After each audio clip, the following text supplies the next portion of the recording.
ಮಿತ್ರರೇ ನಮಸ್ಕಾರ. ಮಿತ್ರರೇ, ತಮಿಳುನಾಡಿನ ಅಣ್ಣಾಮಲೈ ಮುಂದೆ ಏನು ತೀರ್ಮಾನ ಕೈಗೊಳ್ತಾರೆ, ಬಿಜೆಪಿಗೆ ಗುಡ್ ಬೈ ಹೇಳ್ತಾರಾ, ಹೊಸ ಪಕ್ಷ ಕಟ್ತಾರಾ, ಈ ಎಲ್ಲ ಕುತೂಹಲಗಳಿಗೆ ಇವತ್ತು ತೆರೆ ಬಿದ್ದಿದೆ. ಅಣ್ಣಾಮಲೈ ಅವರು ಬಿಜೆಪಿಗೆ ರಾಜೀನಾಮೆಯನ್ನು ಕೊಟ್ಟಿದ್ದಾರೆ. ಬಿಜೆಪಿ ಅದನ್ನು ಒಪ್ಪಿಕೊಂಡಿದೆ.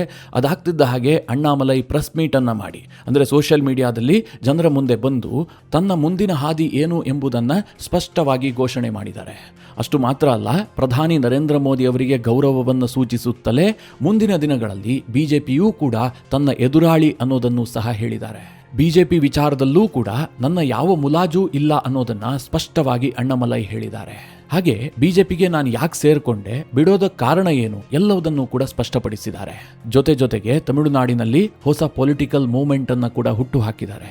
ಮಿತ್ರರೇ, ಅಣ್ಣಾಮಲೈ ಏನೇನು ಹೇಳಿದ್ದಾರೆ, ತಮಿಳುನಾಡಿನಲ್ಲಿ ಬಿಜೆಪಿಗೆ ಇದರಿಂದ ಏನು ಡ್ಯಾಮೇಜ್ ಆಗಬಹುದು, ಅಣ್ಣಾಮಲೈ ನಿರ್ಧಾರದಿಂದ ಅವರಿಗೆ ನಿಜವಾಗ್ಲೂ ಕೂಡ ಯಶಸ್ಸು ಸಿಗುತ್ತಾ, ಇದೆಲ್ಲದರ ಬಗ್ಗೆ ಈ ವಿಡಿಯೋದಲ್ಲಿ ಸ್ವಲ್ಪ ಡೀಟೇಲ್ ಆಗಿ ಚರ್ಚೆ ಮಾಡೋಣ. ನೀವು ಈ ವಿಡಿಯೋನ ಕೊನೆವರೆಗೂ ಮಿಸ್ ಮಾಡದೆ ನೋಡಿ. ಮೊದಲನೇದಾಗಿ, ಅಣ್ಣಾಮಲೈ ದೆಹಲಿಗೆ ಹೋಗಿದ್ರಲ್ಲ, ಆ ಸಂದರ್ಭದಲ್ಲೇ ನಿಮಗೆ ತಿಳಿಸಿದ್ದೆ, ಅಣ್ಣಾಮಲೈ ಅವರು ಬಿಜೆಪಿಯ ಅಧ್ಯಕ್ಷ ನಿತಿನ್ ನಬೀನ್ ಅವರಿಗೆ ರಾಜೀನಾಮೆಯನ್ನು ಸಲ್ಲಿಕೆ ಮಾಡಿದ್ದಾರೆ ಅಂತ.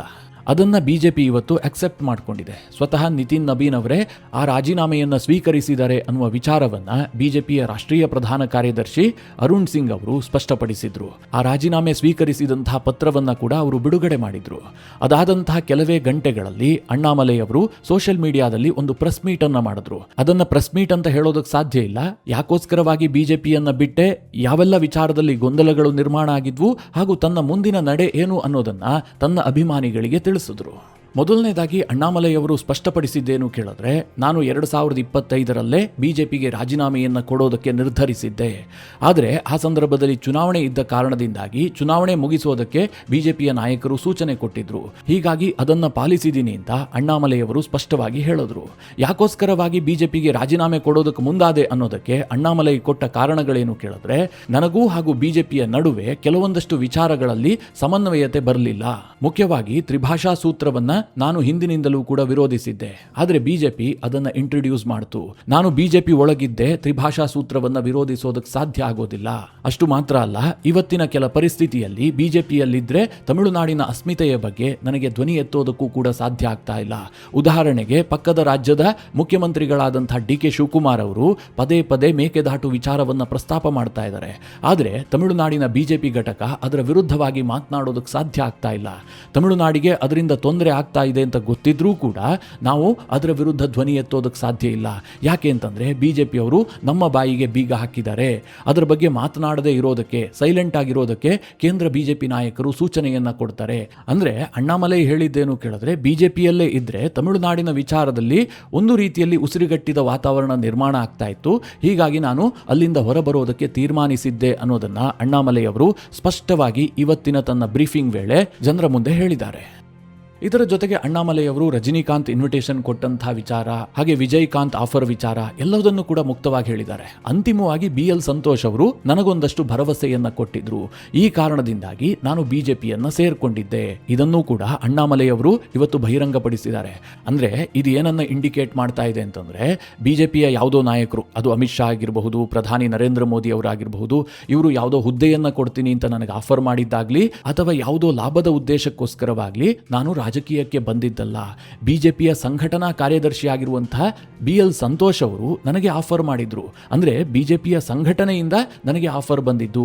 ನಾನು ಪಕ್ಷ ಸಂಘಟಿಸ್ತೀನಿ, ಹೊಸ ವಿಚಾರಧಾರೆಗಳೊಂದಿಗೆ ತಮಿಳುನಾಡಿನಲ್ಲಿ ರಾಜಕೀಯ ಮಾಡೋದಕ್ಕೆ ಅವಕಾಶ ಸಿಗುತ್ತೆ ಅನ್ನುವಂತಹ ಭರವಸೆಗಳು ಸಿಕ್ಕ ಬಳಿಕವೇ ನಾನು ಬಿಜೆಪಿಯನ್ನ ಜಾಯಿನ್ ಆಗಿದ್ದೆ.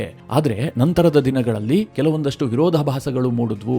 ಈ ಕಾರಣದಿಂದಾಗಿ ಬಿಜೆಪಿಯಲ್ಲೇ ನನಗೆ ಮುಂದುವರಿಯೋದಕ್ಕೆ ಸಾಧ್ಯ ಆಗಿಲ್ಲ. ನಾನು ಇವತ್ತಿಗೂ ಕೂಡ ಪ್ರಧಾನಿ ನರೇಂದ್ರ ಮೋದಿ ಅವರನ್ನ ಗೌರವಿಸ್ತೀನಿ. ಅವರ ಬಗ್ಗೆ ಅಪಾರವಾದಂತಹ ಅಭಿಮಾನ ಇದೆ. ಹಾಗಂದ ಮಾತ್ರಕ್ಕೆ ನಾನು ಬಿಜೆಪಿಯನ್ನ ವಿಶೇಷವಾಗಿ ಪರಿಗಣಿಸೋದಿಲ್ಲ. ಇತರ ಪೊಲಿಟಿಕಲ್ ಅಪೋನೆಂಟ್ಗಳನ್ನ ಯಾವ ರೀತಿಯಾಗಿ ಸ್ವೀಕರಿಸ್ತೀನೋ ಅದೇ ರೀತಿಯಾಗಿ ಬಿಜೆಪಿಯನ್ನು ಕೂಡ ಸ್ವೀಕರಿಸ್ತೀನಿ. ಬಿಜೆಪಿಯ ವಿರುದ್ಧದ ನನ್ನ ರಾಜಕಾರಣವೂ ಕೂಡ ಇರುತ್ತೆ ಅನ್ನೋದನ್ನ ಅಣ್ಣಾಮಲೈ ಸ್ಪಷ್ಟವಾಗಿ ಹೇಳಿದ್ದಾರೆ.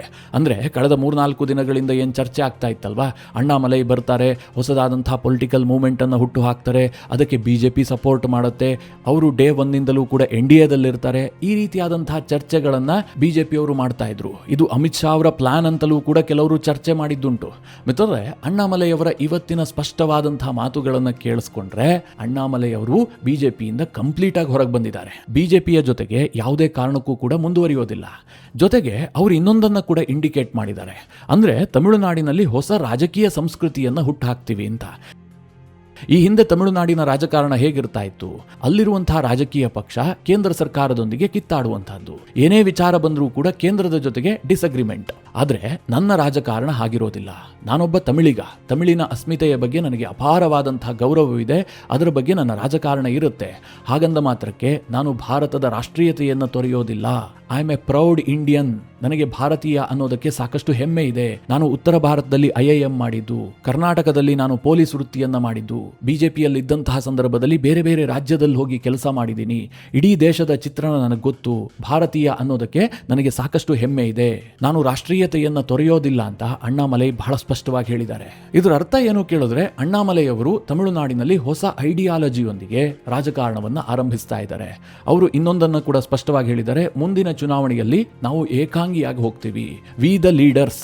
ಈ ಒಂದು ಮೂವ್ಮೆಂಟ್ ಮೂಲಕವಾಗಿ ಜನಸಾಮಾನ್ಯರನ್ನೇ ಸೇರಿಸಿಕೊಂಡು ಏಕಾಂಗಿಯಾಗಿ ಚುನಾವಣೆಯನ್ನ ಎದುರಿಸ್ತೀವಿ. ಯಾರ ಜೊತೆಗೂ ಕೂಡ ಮೈತ್ರಿ ಇಲ್ಲ ಅನ್ನೋದನ್ನ ಬಹಳ ಸ್ಪಷ್ಟವಾಗಿ ಹೇಳಿದ್ದಾರೆ. ಅಂದ್ರೆ ಬಿಜೆಪಿ ಜೊತೆಗೂ ಮೈತ್ರಿ ಇಲ್ಲ, ಅಣ್ಣಾ DMK, TVK ಯಾರ ಜೊತೆಗೂ ಹೋಗೋದಿಲ್ಲ ಅನ್ನುವಂಥದ್ದು ಅಣ್ಣಾಮಲೈಯವರ ಸ್ಪಷ್ಟ ಮಾತುಗಳು. ಮಿತ್ರರೇ, ಅಣ್ಣಾಮಲೈಗೆ ಈಗ ಅಂದುಕೊಂಡಷ್ಟು ಈಸಿ ಇಲ್ಲ. ಯಾಕೆ ಅಂತಂದ್ರೆ ತಮಿಳುನಾಡಿನಲ್ಲಿ ಒಂದು ವ್ಯಾಕ್ಯೂಮ್ ಕ್ರಿಯೇಟ್ ಆಗಿದ್ದಂತೂ ನಿಜ. ಬಹಳ ಸುದೀರ್ಘ ರಾಜಕಾರಣ ಮಾಡಿದಂತಹ ಕರುಣಾನಿಧಿ 19 ವರ್ಷಗಳ ಕಾಲ ತಮಿಳುನಾಡಿನಲ್ಲಿ ಮುಖ್ಯಮಂತ್ರಿ ಆಗಿದ್ರು.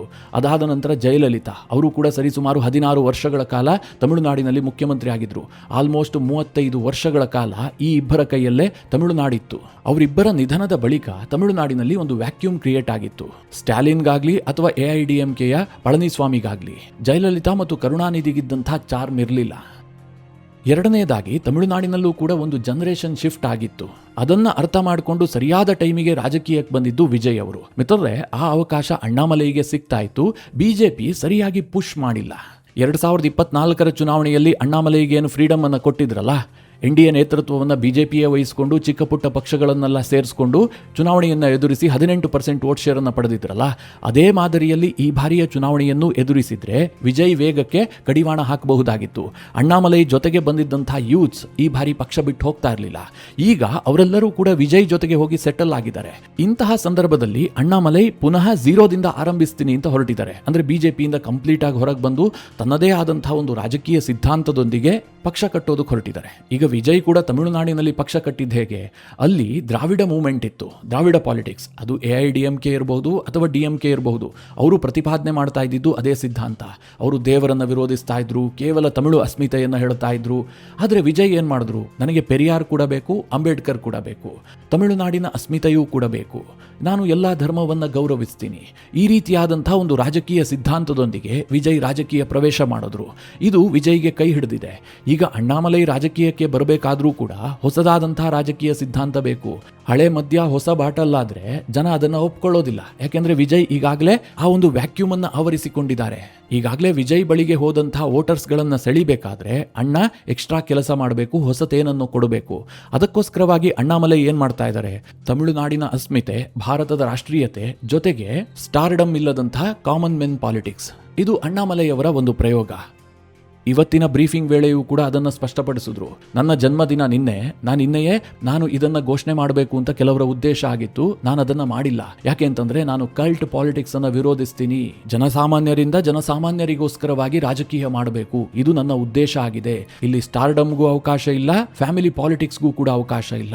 ನನ್ನ ಮುಂದಿನ ರಾಜಕೀಯ ಹೋರಾಟ ಇದರ ವಿರುದ್ಧವಾಗಿರುತ್ತೆ ಅಂತ ಅಣ್ಣಾಮಲೈ ಹೇಳಿದ್ದಾರೆ. ಹಾಗೆ ಮುಂದಿನ ದಿನಗಳಲ್ಲಿ ಇನ್ನೂ ಹೆಚ್ಚು ಸ್ಪಷ್ಟತೆಗಳು ಈ ವಿಚಾರದಲ್ಲಿ ನಿಮಗೆ ಸಿಗುತ್ತಾ ಹೋಗುತ್ತೆ ಅಂತ ಅಣ್ಣಾಮಲೈ ಘೋಷಣೆ ಮಾಡಿದ್ದಾರೆ. ಮಿತ್ರರೇ, ಅಣ್ಣಾಮಲೈಯವರ ಈ ತೀರ್ಮಾನ ಇದೆಯಲ್ಲ, ನಿಜವಾಗ್ಲೂ ಕೂಡ ಬಿಜೆಪಿಗೆ ಬಹಳ ದೊಡ್ಡ ಹಿನ್ನಡೆಯೇ. ಯಾಕೆ ಅಂತಂದ್ರೆ ಅವರು ಮುಂದಿನ ದಿನಗಳಲ್ಲಿ ಬಿಜೆಪಿ ವಿರುದ್ಧವೂ ಕೂಡ ರಾಜಕಾರಣ ಮಾಡ್ತಾರೆ, ಬಿಜೆಪಿಯನ್ನ ಕೂಡ ವಿರೋಧಿಸ್ತಾರೆ. ಬಿಜೆಪಿ ಒನ್ಸ್ ಅಗೇನ್ ತಮಿಳುನಾಡಿನಲ್ಲಿ ಕೇವಲ 1.5-2% ವೋಟ್ ಶೇರ್ ತೆಗೆದುಕೊಳ್ಳುವಂತಹ ಪಕ್ಷವಾಗಿ ಉಳಿಯುತ್ತೆ. ಅಂದ್ರೆ ಬಿಜೆಪಿಗೆ ಅಣ್ಣಾಮಲೈ ಕಾರಣದಿಂದಾಗಿ ಹೆಚ್ಚುವರಿ ಪರ್ಸೆಂಟೇಜ್ ಏನು ವೋಟ್ ಬಂದಿತ್ತಲ್ಲ, ಅದು ಇನ್ನೊಮ್ಮೆ ರಿಪೀಟ್ ಆಗೋದಿಲ್ಲ. ಅದು ಅಣ್ಣಾಮಲೈ ಜೊತೆಗೆ ಹೋಯಿತು. ಒಂದು ರೀತಿಯಲ್ಲಿ ಹೇಳಬೇಕು ಅಂತಂದ್ರೆ ದಕ್ಷಿಣ ಭಾರತದ ವಿಚಾರದಲ್ಲೇ ಬಿಜೆಪಿಗೆ ಹಿನ್ನಡೆ ಆಯಿತು. ಯಾಕೆ ಅಂತಂದ್ರೆ ಅಣ್ಣಾಮಲೈಗೆ ಇಡೀ ದಕ್ಷಿಣ ಭಾರತದಾದ್ಯಂತ ಒಂದು ಫ್ಯಾನ್ ಫಾಲೋವರ್ಸ್ ಇದ್ದಾರೆ. ಈಗ ಕರ್ನಾಟಕದಲ್ಲಿ ಬಿಜೆಪಿಯವರೆಲ್ಲರೂ ಕೂಡ ಅಣ್ಣಾಮಲೈನನ್ನ ಇಷ್ಟಪಡ್ತಾರೆ.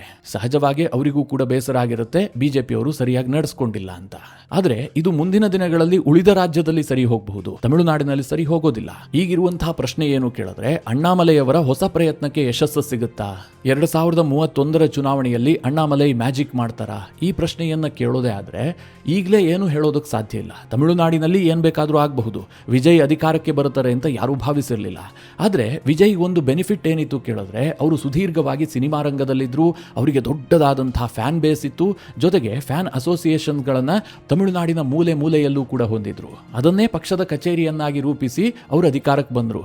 ಹೀಗಾಗಿ ವಿಜಯ್ ಜನರನ್ನ ರೀಚ್ ಆಗೋದಕ್ಕೆ ಬಹಳ ಕಷ್ಟಪಡಬೇಕಾಗಿ ಬಂದಿಲ್ಲ. ಆದರೆ ಅಣ್ಣಾಮಲೈಗೆ ಅಂತಹ ಯಾವುದೇ ಸಂಘಟನೆಗಳಿಲ್ಲ. ಅಣ್ಣಾಮಲೈ ಸಿನಿಮಾದಲ್ಲೂ ಕೂಡ ಇದ್ದವರಲ್ಲ. ಹೀಗಾಗಿ ಪಕ್ಷವನ್ನ ತಮಿಳುನಾಡಿನ ಮೂಲೆ ಮೂಲೆಗೂ ತಲುಪಿಸಬೇಕು ಅಂತಂದ್ರೆ ಸಾಕಷ್ಟು ಸಮಯ ಬೇಕು, ಜೊತೆಗೆ ಸಂಪನ್ಮೂಲ ಕೂಡ ಬೇಕು. ಇದನ್ನೆಲ್ಲ ಅಣ್ಣಾಮಲೈ ಹೇಗೆ ಸಂಘಟಿಸ್ತಾರೆ ಈಗಲೇ ಏನು ಹೇಳೋದಕ್ಕೆ ಸಾಧ್ಯ ಇಲ್ಲ. ಆದರೆ ಈ ಸಂದರ್ಭದಲ್ಲಿ ಒಂದು ಮಾತನ್ನ ಮಾತ್ರ ಹೇಳಬಹುದು, ಅಣ್ಣಾಮಲೈ ಅವರು ಹೋರಾಟದ ಸ್ವಭಾವದವರು. ಅವ್ರು ಯಾವತ್ತೂ ಕೂಡ ಸ್ಯಾಟಿಸ್ಫೈ ಆಗಿ ಸುಮ್ಮನೆ ಕೂರುವಂತಹ ನಾಯಕ ಅಲ್ಲ. ಅಂದ್ರೆ ಕಂಫರ್ಟ್ ಝೋನ್ನಲ್ಲಿರುವಂತಹ ವ್ಯಕ್ತಿತ್ವ ಅವರದ್ದಲ್ವೇ ಅಲ್ಲ. ಅವರಿಗಿನ್ನೂ ಕೂಡ 41 ವರ್ಷ.